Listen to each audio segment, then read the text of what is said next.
Hey YouTube, Joyboy here. So today I want to talk about the Vinsmoke, Ichiji, and Sanji, their relationships, everything that happened in the last chapter. And the potential, whether small or large, that Sanji still ends up fighting his family, despite what we learned from this chapter. But before we get into this, I just want to remind everyone just how unpredictable Oda actually is. It's kind of like the whole Pudding situation. Pudding was initially revealed as good and everyone was just like, well, now confirmed she's a good character. And then afterwards she was shown to be evil and everyone's like, okay, now it's confirmed she's an evil character. Now sometimes things are straightforward and other times they're not, and differentiating between the two can be incredibly difficult. And so how exactly then do you predict the unpredictable? If Oda wants to hide something, he will. He has no problems turning the story completely on its head on a regular basis, and Whole Cake Island has done this repeatedly. And so if you follow my channel for any amount of time, you know the one way that leads to any amount of success whatsoever is to attempt to find and comprehend the clues Oda has intentionally left within the pages. I see a lot of people out there who are so quick to label the whole situation with the Vinsmoke as I'm completely wrong, and it just doesn't work that way. Oda intentionally deceives us from the truth so often that I'm surprised people forget, specifically when it comes to the things Oda wants to hide. I'm certain there will be a ton of people in the comment section I've already seen in my last video and in this video as well, which are going to say, accept it, Joyboy. The Vinsmoke are now allies, they will forever be allies. And I just want you guys to keep in mind that we never really know. You just have to base whatever it is you think on evidence and some sort of actual reasoning. If you always blindly believe whatever it is Oda is intending for you to believe, you will always predict plot twists incorrectly. Always.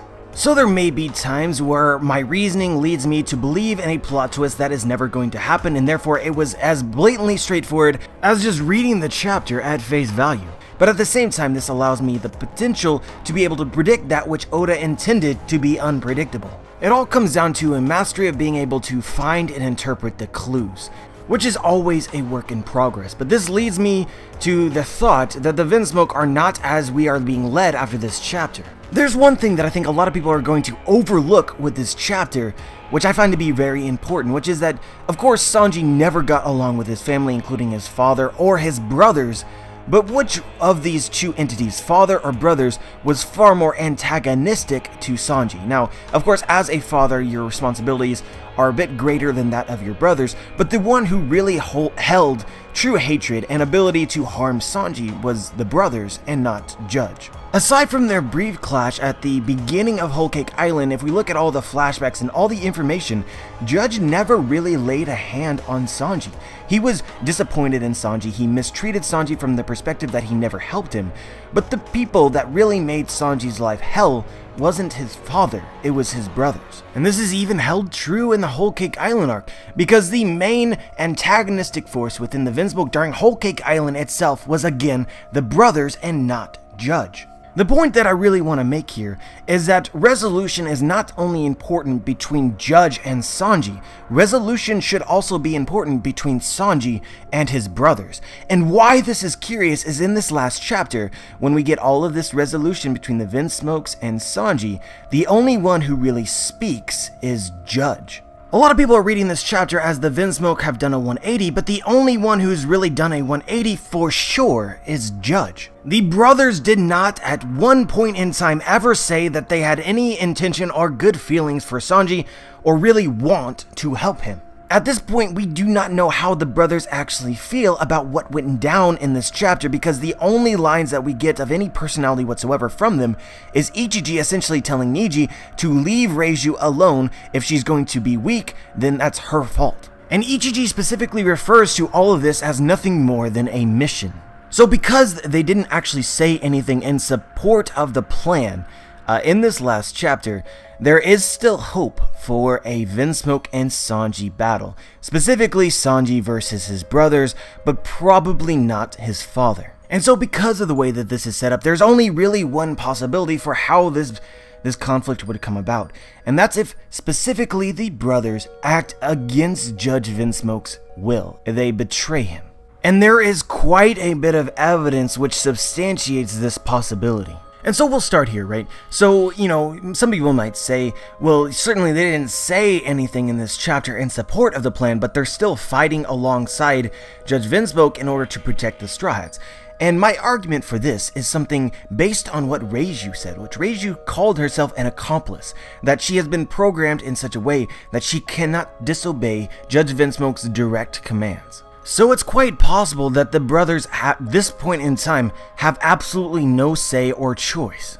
And I think we have specific evidence which suggests that the brothers have been manipulated in the same way as Reiju, because Niji attempted to kick Sanji after he defended Cosette in the table. Judge Vinsmoke was there, and who stopped Niji? Judge. He says, "Stand down, Niji." But that didn't stop him from actually wanting to attack Sanji, because what happens after this is incredibly interesting. When neither Sanji nor Judge were present, the brothers attacked Cosette and injured her badly. So really, they provoked Sanji, and conveniently Yanji happened to be there in order to fuel this fire. Yanji says all signs point to Niji. They were so clearly baiting Sanji. And lo and behold, as Yanji is talking to Sanji and explaining Germa to him, all of the brothers then appear around Sanji to gang up on him. Know your place, Sanji, and conveniently they happen to do this when Judge wasn't looking. This clearly differentiates the motivation of Judge and the motivation of Sanji's brothers. And it also implies that they don't really care what it is that he has to say. And so guys, I could waste a lot of time trying to explain or understand or rationalize how Judge's control over the children and his own subordinates actually works, but I think really what's most important to note is that if Judge Vinsmoke is there, he can control his subordinates, but when Judge Vinsmoke is not there or knocked out, he loses this ability. It is absolutely no coincidence that the brothers attacked Sanji when Judge Vinsmoke was absent. So if Judge Vinsmoke wasn't there, if they got separated, potentially, or if Judge Vinsmoke was knocked out, defeated, then the brothers could do whatever it is that they want to do. And so the question after this point in time, if we assume that it's possible Judge Vinsmoke gets knocked out and the brothers are free to act on their own desires, what is it that they actually desire? And so based on what I can see from previous chapters in One Piece, I think that they would want to attack Sanji, given the opportunity. And so the first thing that needs to be said is that Judge Vinsmoke is not like his children, specifically the brothers, which is that the brothers are specifically stated to be monsters, to not possess real emotions and feelings, and Judge Vinsmoke is specifically stated to be the opposite. Judge viewed Sanji as a huge disappointment and a great stain on his life, but you'll know that Judge never actually had the balls really to kill Sanji. And when Sanji attempts to escape, Judge is completely fine with it because he assumes that Sanji will die, not being able to protect himself. He says this, "It's music to my ears, actually, that you're leaving. No matter how much I wanted it, my humanity just wouldn't allow it. Even as useless as you are, I couldn't bring myself to dispose of you with my own hands." This contrasts with what the brothers said, so you didn't really kick the bucket? For father to go through that entire charade? Well, duh, it's because he wished the lie were true. Then maybe we can bring father true happiness by making sure you really do die. Judge Vinsmoke still has humanity. The children do not, as Reiju says specifically. Sorry about that, my brother lacks even the barest shred of humanity. And even as Judge Vinsmoke says, let them be monsters. Or even as Judge said recently in the Tea Party, what the hell is wrong with you guys? The point, as very clearly illustrated, is that the brothers are far, far worse, far more of monsters than Judge Vinsmoke. And so in this last chapter, it appears as though Judge was very heavily moved by the fact that Sanji, despite how his family treats him, stuck around to save their lives. But is this same thing true for the brothers? This is a whole lot more ambiguous. And guys, I would argue very, very strongly that the Vinsmoke brothers do not care whether they are saved. There are two things that they value, as is revealed in the story. They value power and strength. They hate those that are weak or useless, and they value royalty. They look down on those who are not royals. There's a very sharp contrast between how the brothers and how Judge were showcased during the events of the Tea Party, where essentially they were held hostage and they assumed that they had lost and they were about to die. Oda made it a point to show us just how scared and upset Judge was. Those tears which we made memes over, right? This is showcasing the difference between Judge and the brothers. He saw his life flash before his eyes, and through this moment, Sanji was his savior. But this is not the same feelings and emotions that we get from the brothers. The brothers, they didn't care. No one's gonna save us now. Time for them to pump us full of candy-sized holes. Well, it looks like we fell for it hook, line, and sinker. Ha ha ha. Given their lack of concern at their own imminent deaths, why would they be moved by being saved by Sanji? And even if they were moved, would it be to the same extent as Judge? Probably not. And guys, this leads to a huge point, which is that to the children, strength matters. Weakness is not tolerated. And we can even see an example of this during the Tea Party when Judge starts crying and Ichiji remarks that his actions are pathetic. Judge in this instance is being weak, and Ichiji tells us straight up that he's not okay with it. And to them, showing any empathy whatsoever is pathetic and weak. There's an innumerable number of panels which support this thought. Stemming from, at first, Reiju was afraid to defend Sanji, even though that's actually what she wanted to do, because she didn't want to become the brothers' next target. By Reiju showing empathy towards Sanji would have made her a target of the brothers' rage. We are going to talk about this panel a lot very shortly, but I want you to keep it in mind. Ichiji said in this very last chapter, the weak ones are the ones at fault. This line was used to justify Ichiji telling Niji to not worry about Reiju. If Reiju dies, that's on her. The weak have no one but themselves to blame. People really are going to underestimate this line, but it is vastly important to understanding Ichiji's motives, which is, as a child, who does Ichiji blame for Sanji's weakness? He blames Sanji himself, and just as he does not want Niji to help Reiju, he also didn't want anyone to help Sanji. Sanji can either stand on his two legs or die in the pursuit. Ichiji does not value saving the weak. And the implication that Reiju gives us in the past is that not only does Ichiji not value saving the weak, but he despises those who would attempt to save the weak. Reiju's own understanding of her brothers prevented her from helping Sanji. So now let's just spam evidence which adds to this. Back after they learned that Sanji supposedly died, Niji says, "Did he seriously go and die on us?" And Ichiji says, "This is me caring. Besides, he was completely useless anyway." Ichiji really doesn't care if the weak, which he perceives as being useless, die. The same is even true of his own family and organization. If they're too weak to survive, then they deserve to die. After the brothers attack Cosette, "You brought this on yourself, Sanji. That's what happens when you stick up for the peasants." Sanji is the kind of guy who always sticks up for the weak, who always tries to help others. As Reiju puts it, "You are kinder than anyone." And Ichiji says this, "I've never understood how that brain of yours worked ever since we were brats." Niji also says this, "You've gotten way too comfortable rubbing elbows with the low-life commoners. If you insist on calling yourself my brother, I won't stand for such demeaning and despicable acts." Even the act of standing up for a commoner enrages the brothers. As royals, they see it as demeaning and despicable. And guys, this is ever so relevant to the current events in the chapters, because the Vinsmoke were showcased to be weak, and Sanji saved them. Ichiji has said straight up that he doesn't understand what goes through Sanji's minds to make him or allow him to reach such decisions. And he personally has said straight up, even in this last chapter, that the weak deserve to die, which includes his own family and even himself. And as for rubbing shoulders with commoners, that is currently what Judge Vinsmoke has ordered the Vinsmoke to do.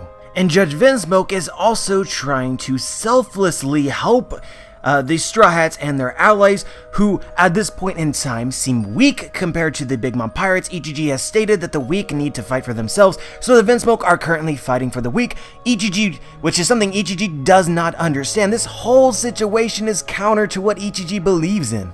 Judge's actions, as of the last few chapters, is 100% against the setup for Ichiji's character, as well as, to a lesser extent, the other brothers. groveling for mercy, being okay with getting saved, bowing down to the wishes of a commoner, a weakling, and then actually going out of your way to protect the weak. Fam, I'm convinced that even if Judge Vinsmoke views Sanji as a savior and his pride won't allow him to not help out Sanji given what Sanji did for him, that Ichiji and the brothers will not have these same feelings. There may even be a hint towards this in the last chapter, where Judge specifically says we of the German 66 will provide you with our protection. And we can see these 3 exclamation points, and we can assume that these are not in relation to Judge Vinsmoke. We can see over in the top right hand corner, there's a question mark exclamation point which revolves around Caesar. But I think the 3 exclamation points is actually, you can see Ichiji in this panel. I think this is literally Ichiji being mad at what he's about to be forced to do. And it's also worth noting that once Judge says we of the German 66 will provide you with our protection, that's an order. An order that probably Ichiji and the other brothers cannot disobey. And so going back to the end of this chapter where Ichiji sort of describes this as a mission, I think his mission is to protect the Straw Hats and allies. But that doesn't mean he's okay with it. There's a reason why Ichiji only had 1 line in this entire chapter. The weak have no one to blame but themselves. I really don't know how you can take this any other way than for it to suggest that he is very much unhappy with being forced to protect the weak. And with this lingering resentment, which I believe is very clearly demonstrated based on all of the evidence within the chapters, then you have to know that at some point in time, this must be resolved. Sanji's relationship with Judge is just one part. It's also important to resolve the relationship with his brothers, which is right now not possible. So there's a couple things that need to happen. Obviously, Judge seems to have control over his subordinates and his children. So in order to act as Ichiji wants to, Judge must be taken out of the picture in some way. And I think the second thing that needs to happen is they must first complete their mission. Guys, a lot of people don't want to believe this, but honestly, this sequence of events, specifically Ichiji's line at the end of this chapter, highly goes against the notion that the Vinsmoke as a group have completely done a 180. And if you assume that this conflict must be resolved, and it seems it's necessary to resolve it within Whole Cake Island, that means that Ichiji and his brothers will actually fight Sanji and, Straw Hats and allies.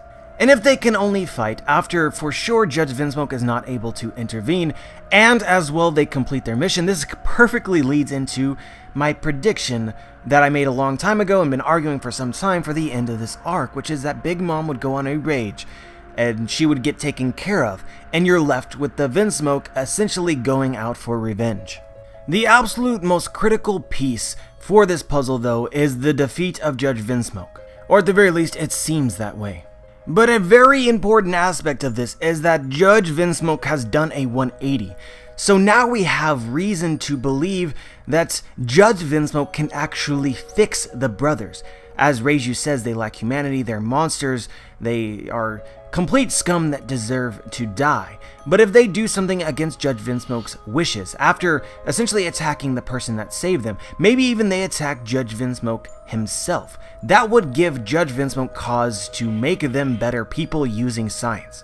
Judge Vinsmoke's turn just made it very possible for the entire Vinsmoke organization to change for the better, which is what the Straw Hats do at the conclusion of every single arc. Germa is a country, and just like every other country that these Straw Hats have ever visited, they leave that country making it a better place.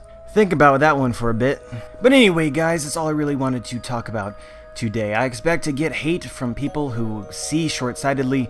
There's a lot of people out there that will believe whatever it is that is obvious, and of course they'll be right for the very obvious things, and they can't necessarily be wrong because whatever it is that they believe, the vast majority also believes, so it's like, well, everyone was wrong, so there's really no standing out there. But I believe that there's a substantial amount of evidence to suggest that what we got in the last chapter about the Vinsmoke was highly misleading. And if I'm gonna stand alone here, well, then so be it. I'll either end up being the only person who's right or the only person who is wrong. But I really do believe my perspective is more than justified. But anyway, let me know if you agree or if you don't. If there's evidence that contradicts me or additional evidence which supports me. Let me know what you think. Like the video if you like the video, dislike the video if you dislike the video, subscribe if you want to be notified for my future content, and as always guys, have a wonderful day.